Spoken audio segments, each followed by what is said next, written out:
देवभूमि को drugs free बनाने की आज से होगी शुरुआत। मुख्यमंत्री पुष्कर सिंह धामी ड्रग्स फ्री देवभूमि मिशन 2025 कार्यक्रम में करेंगे प्रतिभाग। सुबह 11 बजे देहरादून के गांधी पार्क में होगा कार्यक्रम।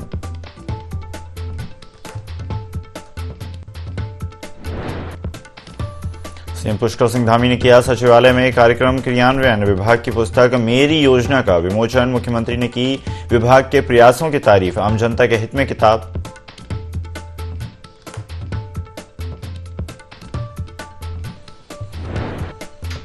मंत्री सतपाल महाराज ने की समीक्षा बैठक। 7,708 करोड़ की लागत से धरातल पर उतरेगी टिहरी झील विकास परियोजना। अधिकारियों को जल्द डीपीआर तैयार करने के निर्देश।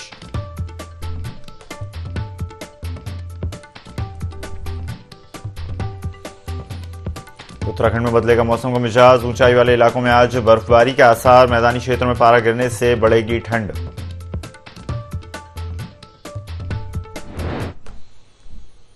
नमस्कार, स्वागत है आपका। येडनी 24 देख रहे हैं आप। मैं हूं आपके साथ ईसा अहमद। बुलेटिन की शुरुआत करते हैं देहरादून से आ रही बड़ी खबर के साथ, जहां पर धामी सरकार अब करारों को धरातल पर उतारने की कोशिश में जुट गई है।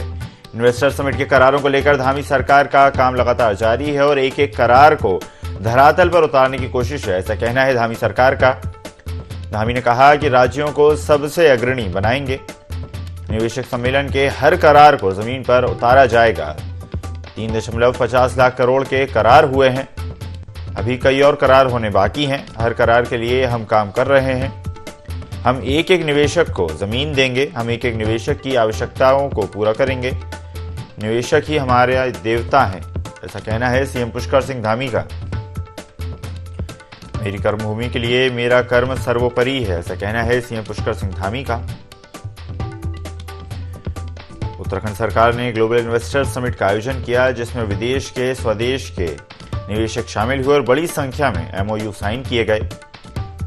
सीएम पुष्कर सिंह धामी ने खुद ग्लोबल इन्वेस्टर समिट की कमान अपने हाथ में संभाली और अनेक देशों के दौरे किए। रोड शो के माध्यम से, समिट के माध्यम से निवेशकों को आमंत्रित किया और न सिर्फ विदेश में बल्कि भारत देश के भी कई सारे राज्यों में जाकर उन्होंने निवेशकों से मुलाकात की, समिट के लिए आमंत्रित किया और इसी के साथ ही एमओयू भी साइन किए। और एमओयू साइन होने के बाद एक बहुत बड़ा लक्ष्य जो निर्धारित किया गया था, उस लक्ष्य से ज्यादा के एमओयू साइन हुए हैं। और सीएम पुष्कर सिंह धामी का कहना है कि आगे भी इसी तरह से एमओयू साइन करवाए जाएंगे और एक एक एमओयू को, यानी कि एक एक करार को धरातल पर उतारने की कोशिश की जाएगी। युवाओं को रोजगार से जोड़ा जाएगा। प्रदेश में विकास होगा। हर एक निवेशक की जरूरत पूरी की जाएगी। उत्तराखंड सरकार हर निवेशक को जमीन देगी। उनकी आवश्यकताओं को पूरा करना ही उत्तराखंड सरकार का लक्ष्य है। निवेशक हमारे देवता हैं, ऐसा कहना है सीएम पुष्कर सिंह धामी का।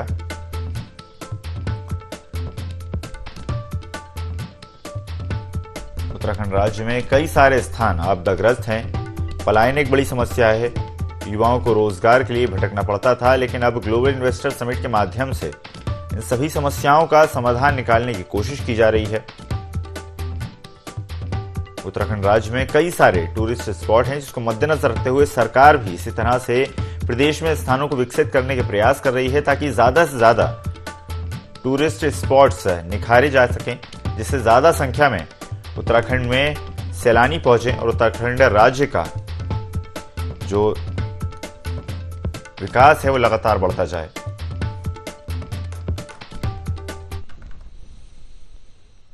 बढ़ते हैं खबरों में आगे। उत्तराखंड अपनी क्षेत्रीय संस्कृति के लिए हमेशा जाना जाता है। यहाँ की परंपराएं आज भी जीवित हैं।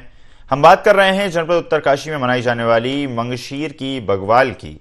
स्थानीय लोगों के अनुसार 1635 में गढ़वाल क्षेत्र में राजा महिपति शाह का राज्य था। उस समय टिहरी और उत्तरकाशी रियासतों की सीमाएं तिब्बत से मिलती थीं। यहाँ पर लुटेरे मासूमों पर अत्याचार करते थे। महिलाओं और बच्चों को बंधक बनाकर लूटते थे। 1635 में तिब्बत सेना ने गढ़वाल पर हमला कर दिया, जिसके बाद राजा माधो सिंह ने तिब्बत सेना से युद्ध लड़कर क्षेत्र के तिब्बतियों के अत्याचार से मुक्त करवाया। क्षेत्रीय लोग माधो सिंह की जीत को दिवाली के रूप में मनाते हैं।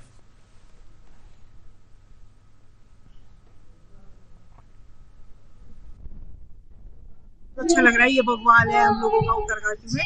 हम लोग ये सोचते हैं कि जैसे हम लोग कर रहे हैं, आगे हमारी पीढ़ी भी, बच्चे लोगों को भी हम ये शिक्षा देंगे कि हमारा पहले पुराना जो रीति रिवाज है ये चलता रहे। और जो हमारा उत्तरकाशी है उन्नति की ओर भी चल रहे हैं। हमारी जो पूरी मातृभाषा है, हमारी ड्रेस वगैरह जो है, हम सोच रहे हैं कि ये पहले का हमको मतलब पूरा कार्यक्रम ठीक ठाक। ये मंगशीर भगवान है, बस अच्छी सी मनाते हम लोग, बच्चों के सब मेले, सब मेला शुरू हो रहा है वहाँ पे, मेला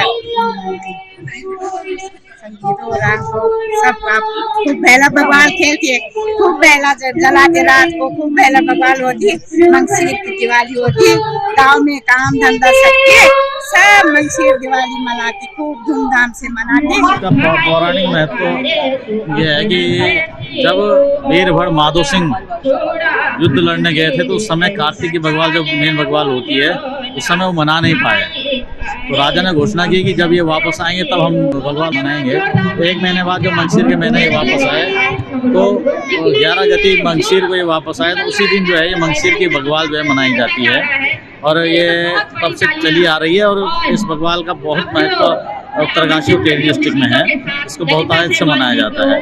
यहाँ उत्तरकाशी में हमने इसको जीवंत किया है। इस बार हम 3 दिन इस भगवान मना रहे हैं। बाल भगवान इसलिए रखिए कि बच्चों को जागृति हो, बच्चों को हम अपनी संस्कृति से रूबरू कराएं कि आखिर जो है हम भगवान क्यों मना रहे हैं और कैसे मना रहे हैं। जैसा कि आप देख रहे हैं विगत कुछ वर्षों से जो हमारी जो कुछ परंपराएं थी, जो हमारी लोक परंपराएं थी, ये विलुप्ति के कगार पर थी। दिमाग में एक बात आई कि हम लोग जो पुरानी परंपराएं थी, जो हमारी बग्वाल थी, मंगशीर की जो बग्वाल थी और जिसको ये विलुप्ति कगार पर थी, तो कुछ लोगों ने मिलकर के एक समूह बनाया और एक विचार लाया कि जो हमारी जो पुरानी परंपराएं, जो पुरानी चीज़ें थी वो विलुप्त की है। अगर ये इसी तरह से विलुप्त हो गए तो हमारी जो पीढ़ी है इनको अपनी पुरानी विरासतों का पता कैसे लगेगा। तो इसके लिए हम लोगों ने मिलकर जो संगठन बनाया।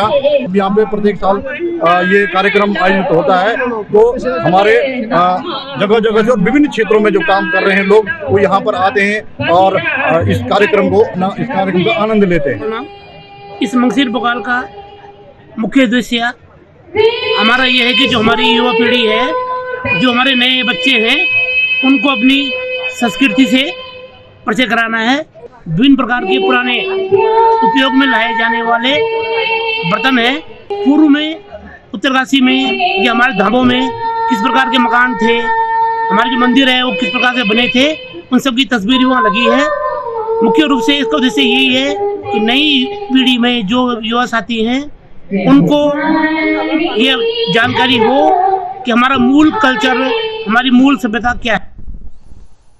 मुख्यमंत्री पुष्कर सिंह धामी ने सुप्रीम कोर्ट के जम्मू कश्मीर से अनुच्छेद 370 हटाने के संबंध में दिए गए फैसले को देश हित में बताया। सीएम ने कहा कि भारत की संप्रभुता, एकता और अखंडता को बनाए रखने के लिए जम्मू कश्मीर से अनुच्छेद 370 हटाने का जो काम प्रधानमंत्री नरेंद्र मोदी के नेतृत्व में किया गया उसे कोर्ट ने बिल्कुल सही ठहराया। वहीं सीएम ने आगे कहा कि इस ऐतिहासिक फैसले से जम्मू कश्मीर के लोग देश की मुख्य धारा से जुड़ सकेंगे और राज्य में पर्यटन को बढ़ावा मिलने के साथ ही निवेश भी बढ़ेगा। हमारे देश के यशस्वी प्रधानमंत्री मोदी जी के नेतृत्व में भारत की सरकार ने जो धारा 370 समाप्त करने का निर्णय लिया था, उस पर सुप्रीम कोर्ट ने अपनी मोहर लगाई है। मैं सुप्रीम कोर्ट के इस निर्णय का स्वागत करता हूं। ये जम्मू कश्मीर की जनता की जीत है, ये श्यामा प्रसाद मुखर्जी के सपनों की जीत। खबर जनपद उधम सिंह नगर के वन विभाग की पतरामपुर क्षेत्र के दक्षिण रेंज के तीर्थनगर से है, जहां गन्ने के खेत में घायल गुलदार की सूचना मिलने के बाद वन विभाग हरकत में आ गया। सूचना पर वन क्षेत्र अधिकारी समेत समस्त स्टाफ मौके पर पहुंच गया और गुलदार का रेस्क्यू कर उसे रेस्क्यू सेंटर रामनगर पहुंचाया गया। वहीं वन क्षेत्र अधिकारी पतरामपुर ललित आर्य ने बताया कि गश्त के दौरान तीर्थनगर दक्षिण रेंज में गन्ने के खेत में गुलदार बैठा हुआ दिखाई दिया, जो उठने का प्रयास कर रहा था लेकिन उससे उठा नहीं जा रहा था। मामले की सूचना उच्च अधिकारियों को दी गई।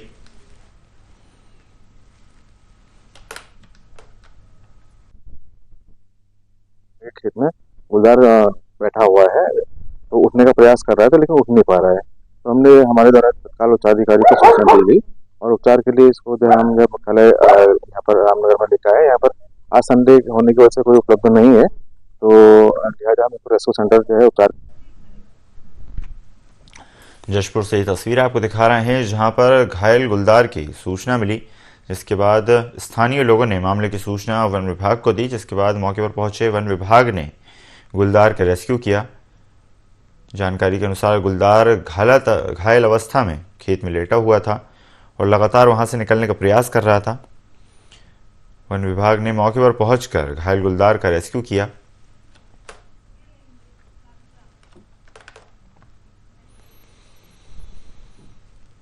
प्रधानमंत्री नरेंद्र मोदी के द्वारा शुरू की गई विकसित भारत संकल्प यात्रा गांव-गांव पहुंच रही है, तो वहीं इसी कड़ी में नारसन विकासखंड के निजामपुर और नसीरपुर गांव में विकसित भारत संकल्प यात्रा पहुंची, जहां पर सरकारी विभाग के अधिकारी मौजूद रहे।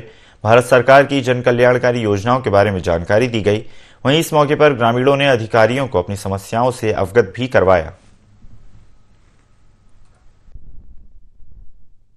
विकसित भारत संकल्प यात्रा का जो कार्यक्रम ग्राम पंचायत निजामपुर में है, ये सरकार का मुख्य उद्देश्य इस योजना के माध्यम से सभी योजनाएं जो सरकार की चल रही हैं उनको आम नागरिक तक पहुंचाने के लिए है। कौन कौन सी योजनाएं चल रही, वो धरातल पे चल रही हैं या नहीं, और उनकी क्या जानकारी है, वो विस्तृत रूप से जो यहाँ विभाग उपस्थित हुए उनके द्वारा दी गई। मोदी जी के नेतृत्व में ये एक संकल्प लिया गया है कि 2047 तक भारतवर्ष को विकसित भारत बनाएंगे हम सब मिलकर। उसके माध्यम से ये यात्रा प्रत्येक गांव में चल रही है, प्रत्येक विकास खंड की तरफ से हर गांव में जा रही है। उसी निमित्त आज नारसन खंड के निजामपुर गांव में ये यात्रा आई है और इस यात्रा में विकास खंड की जितनी भी योजनाएं चल रही हैं जन जन के लिए, उसके बारे में यहाँ पर सभी विभाग के कर्मचारी थे, उन्होंने उस योजनाओं के बारे में बतलाया है और हमारे जितने भी इस गांव के निवासी हैं उन योजनाओं का लाभ लेके वो खुद शिक्षित रहें, स्वस्थ रहें, यही हमारा इस यात्रा का। झारखंड के रांची से कांग्रेसी सांसद धीरज साहू के विभिन्न ठिकानों पर करीब 200 करोड़ से अधिक रुपए की भारी नकदी बरामद होने के सिलसिले पे लगातार विरोध प्रदर्शन देखने को मिल रहा है। आपको बता दें, कांग्रेस 3 बड़े राज्यों के विधानसभा चुनाव में करारी शिकस्त का जख्म झेल रही है और इसी बीच सत्ताधारी बीजेपी को विरोध का एक सुनहरा मौका मिल गया है, जिसे लेकर लक्सर के बालावाली तिराहे पर बीजेपी ने कांग्रेस का पुतला दहन करते हुए जमकर विरोध प्रदर्शन किया। कांग्रेस राज्यसभा सांसद धीरज साहू के खिलाफ जो अभी काला धन पकड़ा गया है 220 करोड़ के आसपास, उसमें ये उनका पुतला दहन किया गया है। बीजेपी की प्रधानमंत्री मोदी जी की गारंटी है कि काला धन वापस आएगा, ये देख लो, उसका जीता जागता सबूत है। काले धन के खिलाफ जो अभियान चल रहा है, हमारी केंद्र की सरकार का जो माननीय देश के प्रधानमंत्री आदरणीय नरेंद्र मोदी जी हैं, उन्होंने देश में ये गारंटी दे रखी है कि काला धन वापस लाएंगे और जो ये जमाखोर हैं काला धन के, उनके खिलाफ जो अभियान है उसमें ये धन पकड़ा गया है। झारखंड में सांसद के यहाँ झारखंड के राज्यसभा सांसद धीरज साहू की शराब फैक्ट्री से 300 करोड़ रुपए से ऊपर का जो काला धन बरामद हुआ है, उसके उपलक्ष्य में हम ये धरना प्रदर्शन और उसका पुतला फूंक रहे हैं। हम सभी जानते हैं कि कांग्रेस भ्रष्टाचार का अड्डा रही है, ये इनके प्रकार उसका उद्देश्य केवल भ्रष्टाचार करना है। कांग्रेस पहले से ही भ्रष्टाचारी रही है और जब तक 70 साल इसने राज किया है, 70 सालों में हर साल हर दिन फ्रंट पेज पे ये आता था कि आज ये चारा घोटाला हुआ, आज ये कोयला घोटाला हुआ। एक घोटालों का ही सबसे मुख्य पृष्ठ पे आता था और वो करोड़ों में घोटाले होते थे। तो कांग्रेस सरकार का घोटाला 300 करोड़ का बताया जा रहा है। मैं समझता हूँ कि इन लोगों ने अपनी विरासत बनाई है और केवल अपने घर धन और बल से भरे हैं और जनता वही 70 सालों में गरीब की गरीब रही है। हरिद्वार के नवोदय नगर में कुष्ठ आश्रम बनाने के विरोध में स्थानीय लोगों का लगातार प्रदर्शन जारी है। गुस्साई भीड़ ने प्रदर्शन से निर्माण कार्य भी रुकवा दिया। हालांकि इस दौरान सुरक्षा को देखते हुए मौके पर भारी पुलिस बल भी तैनात रहा। लोगों का कहना है कि बिना उनसे पूछे नवोदय नगर में कुष्ठ आश्रम बनाया जा रहा है। कुष्ठ आश्रम रोकने को लेकर वो कई बार शासन प्रशासन से गुहार लगा चुके हैं, लेकिन कहीं कोई सुनवाई नहीं हुई। यदि यहां से कुष्ठ आश्रम का निर्माण कार्य नहीं रोका गया तो वो किसी भी राजनीतिक दल को वोट नहीं देंगे। हम जो है 19 तारीख से लगातार इस कुष्ठ आश्रम को स्थानांतरित कराने के लिए यहाँ पर बैठे हुए हैं, लेकिन न तो प्रशासन न शासन हमारी बात पूछने आ रहा है, तो ये बहुत अत्याचार की बात है। हमारा कहना यह है कि इसको घनी आबादी से हटा करके इसको एकांत जगह में स्वच्छ वातावरण में बना दिया जाए। क्यों ये शासन प्रशासन ऐसा हमारे साथ कर रहे हैं? हमने ऐसा क्या बिगाड़ा है? यहाँ पे भी सारे लोग अच्छे ही रहते हैं, बच्चे भी रहते हैं, अच्छे अच्छे स्कूल हैं, अच्छे लोग रह रहे हैं। इतनी हरिद्वार में जगह है, यही जगह क्यों चुनी गई? न पब्लिक से पूछा, न किसी और से पूछा, अपनी मर्जी से ही मतलब बनाना शुरू कर दिया। मुख्यमंत्री के पास गए, उन्होंने लेटर लिख के दिया, क्यों नहीं उनकी बात में सुनवाई हुई? क्या उनकी कोई वैल्यू नहीं है मुख्यमंत्री के यहाँ की? और शासन प्रशासन जो भी विधायक होंगे, जो हमारे लिए अच्छा कार्य करेंगे ना, उन्हीं को हम वोट देंगे। सारा नवोदय नगर बहिष्कार करता है उन लोगों का, कोई वोट नहीं देगा। हरिद्वार में दिगंबर अखाड़े से जुड़े एक संत संदिग्ध परिस्थितियों में लापता हो गए। बता दें कि बैरागी कैंप के अखाड़े में 10 दिसंबर से एक बड़ी भागवत कथा का आयोजन होना था, जिसकी जिम्मेदारी 80 वर्षीय स्वामी पवित्र दास देख रहे थे, जो 5 दिसंबर को अखाड़े से कहीं जाने के लिए निकले और अभी तक वापस नहीं लौटे। जिसके बाद उनके शिष्यों ने कनखल थाने में संत की गुमशुदगी की रिपोर्ट दर्ज करवाई। रिपोर्ट दर्ज होने के बाद पुलिस हरकत में आ गई और लापता संत की तलाश शुरू कर दी। साथ ही उनकी कॉल डिटेल्स भी खंगाली जा रही हैं। हालांकि अभी तक लापता संत के बारे में कोई भी जानकारी नहीं प्राप्त हुई है। इस मामले में एसपी सिटी स्वतंत्र कुमार ने बताया कि मामले की जांच की जा रही है और जल्द ही लापता संत को खोज लिया जाएगा।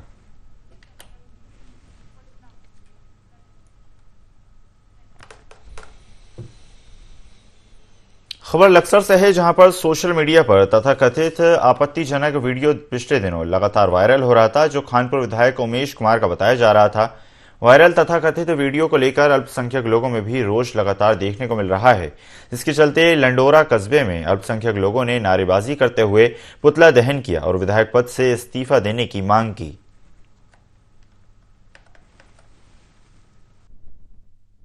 ये पुतला फूकने का मकसद सिर्फ इतना था कि हम बताना चाहते हैं उमेश कुमार को, जब हम लाइन में लग के 2.5-3 घंटे हम वीरान कर सकते हैं उसे वोट देने के लिए, जिताने के लिए, तो हम सड़कों पे भी आ सको गलत बात के लिए विरोध करने के लिए, क्योंकि सिर्फ हम पैदा वोट देने के लिए नहीं है, हम अपनी आवाज भी उठाएंगे और अगर हो सके तो हम सड़कों पे भी निकलेंगे। लेकिन उसकी वीडियो बनाने का आधार क्या है? उसे ब्लैकमेल करने का, तो समाज में जाना फैलाओ। वोट तो हमने भी उनको दिया था, लेकिन जो बोलते थे हमारे चैंपियन साहब ये बलात्कार ये वे, तो हम उस टाइम समझ नहीं पाए, मगर भाई चलो चुनाव लड़ रहे ऐसा होता है। तो ये जो पुतला फूका है, समझ जो बनाए उसका कोई दिक्कत नहीं, लेकिन जो ये वीडियो बनी ये गलत बनी, क्योंकि इज्जत सबकी होती है। ये बोलते थे ना कि एक सबूत दिखाइए हम इस्तीफा दे देंगे, सबूत क्या है? तो पूरी फिल्म बना दी आपने। लोहाघाट के आईटीबीपी क्षेत्र में पिछले 10 दिनों से गुलदार की दहशत लगातार जारी है, जिसकी वजह से ग्रामीणों में काफी डर का माहौल है। वहीं इस मामले पर लोहाघाट रेंजर दीप जोशी ने बताया कि गुलदार प्रभावित क्षेत्र छमनिया और आईटीबीपी आवासीय परिसर में वनकर्मी लगातार रात्रि गश्त कर रहे हैं और लोगों को गुलदार के प्रति सचेत कर रहे हैं। रेंजर ने आगे बताया कि गुलदार की हरकत पर नजर रखने के लिए विभाग ने अलग अलग जगह पर 3 ट्रैप कैमरे लगाए हैं, लेकिन अभी तक ट्रैप कैमरे में गुलदार की कोई हलचल कैद नहीं हो पाई है और वनकर्मियों द्वारा गश्त के दौरान पटाखों के धमाके किए जा रहे हैं। वहीं वन विभाग की एसडीओ नेहा चौधरी और रेंजर जोशी भी रात्रि गश्त पर पहुंचे। वनकर्मियों को उचित निर्देश दिए गए। बता दें कि गुलदार अब तक एक आईटीबीपी जवान और एक ग्रामीण पर हमला कर चुका है।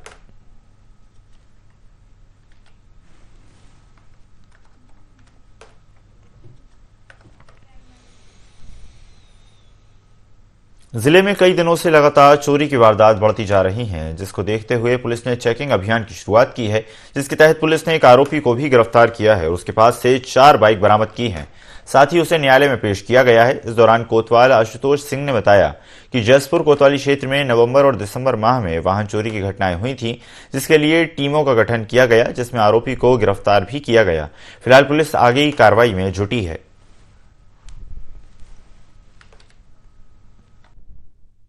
कोतवाली में नवंबर माह और दिसंबर माह में वाहन चोरी, स्पेशली मोटरसाइकिल की घटना हुई थी, तो एक वाहन चोर को गिरफ्तार किया गया, जिसके कब्जे से हमारे क्षेत्र में चोरी गई एक बाइक बरामद हुई।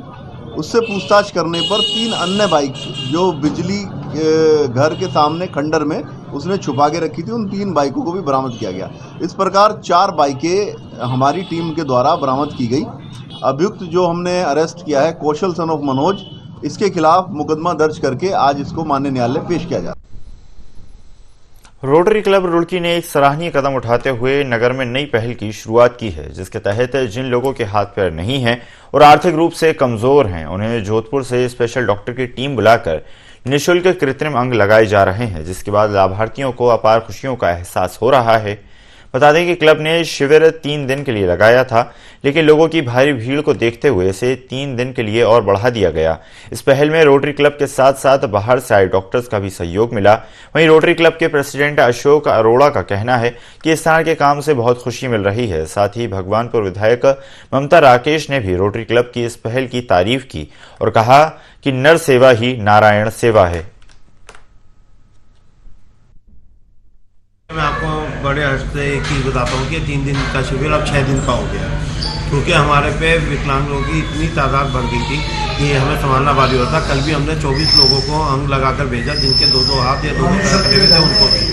आज भी 26 लोगों को अंग लगाए जा रहे हैं। कल के लिए हमारे पास 51 ऑलरेडी रजिस्ट्रेशन हो चुके हैं, तो इसलिए हमें अपने शिविर को अगले 3 दिन के लिए और बढ़ाना पड़ा है। हमने डॉक्टर से जो है मदद मांगी थी। हमारे बीच में अशोक अरोड़ा जी, जो हमारे रोटरी क्लब के अध्यक्ष हैं यहाँ के, जिनकी बदौलत ये इतना बड़ा कार्यक्रम का आयोजन किया गया। तो आज इन्होंने रिक्वेस्ट कर जोधपुर फुटवियर जो लगाती है, जो सबसे बड़ी संस्था है एशिया की, तो उसमें जो है उनसे हमने रिक्वेस्ट की, तो उन्होंने हमारी अपील मान ली और 3 दिन के लिए इसको कार्यक्रम को और आगे बढ़ा दिया। बहुत बधाई और शुभकामनाएं साधुवाद देना चाहती हूँ रोटरी क्लब रुड़की के हमारे चेयरमैन और सभी हमारे सम्मानित सहयोगी उस तबके के लिए ये काम कर रहे हैं जो हमारे दिव्यांग भाई बहन हैं। वास्तव में जिस पीड़ा के साथ वो अपना जीवन जी रहे हैं और उनकी परेशानी को दूर करने के लिए विशेष प्रयास इनके द्वारा किए जा रहा है। हमारे सैकड़ों भाई बहन ऐसे हैं, कल पहला दिन था और आज भी, और मुझे बताते हुए बड़ी प्रसन्नता हो रही है कि 3 दिन इन्होंने और बढ़ाए हैं, 3 दिन और इस कार्यक्रम को जारी रखेंगे। इस बुलेटिन में फिलहाल इतना ही। खबरों का सिलसिला लगातार जारी है। बने रहिए IND24 के साथ। नमस्कार।